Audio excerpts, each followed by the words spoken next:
À la suite de ces récentes descentes effectuées sur certaines artères et infrastructures de la ville de Kinshasa, notamment aux alentours du Grand Marché, le président de la République a constaté, une fois de plus, la persistance de l'insalubrité dans notre capitale. Cette situation préoccupante,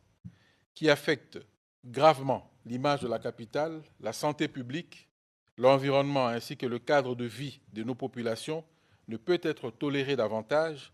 et il est impératif d'empêcher que cette réalité ne s'installe durablement dans les habitudes collectives des Kinois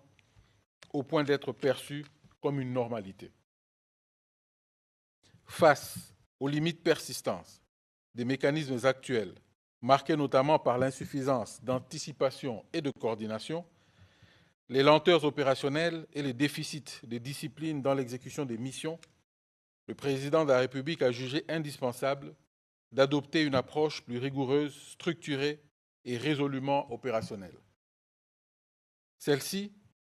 a-t-il souligné, devra reposer sur les principes de discipline paramilitaire, de responsabilité collective, de culture du résultat, ainsi que sur une meilleure coordination des interventions en vue de garantir une efficacité accrue dans l'action et une réponse adaptée aux exigences du terrain. Dans cette perspective, il a décidé de mettre en place une task force pluridisciplinaire dédiée à la salubrité et à l'assainissement de la ville de Kinshasa, placée sous son autorité directe et pilotée par le lieutenant général Kassongo Kabouik Jean-Pierre, commandant du service national. Outre les experts du service national et de son cabinet, cette task force sera composée des experts désignés par les ministères ayant en charge l'intérieur, la défense nationale, l'urbanisme et habitat, la santé publique, l'environnement, les infrastructures et travaux publics, ainsi que l'hôtel de ville de Kinshasa.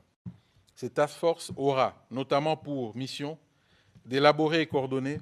un plan spécial et permanent de salubrité et d'assainissement de la ville de Kinshasa, d'assurer l'identification, le traitement et le suivi des points critiques d'insalubrité, de proposer et appliquer des mesures contraignantes des disciplines urbaines et de civisme environnemental, de coordonner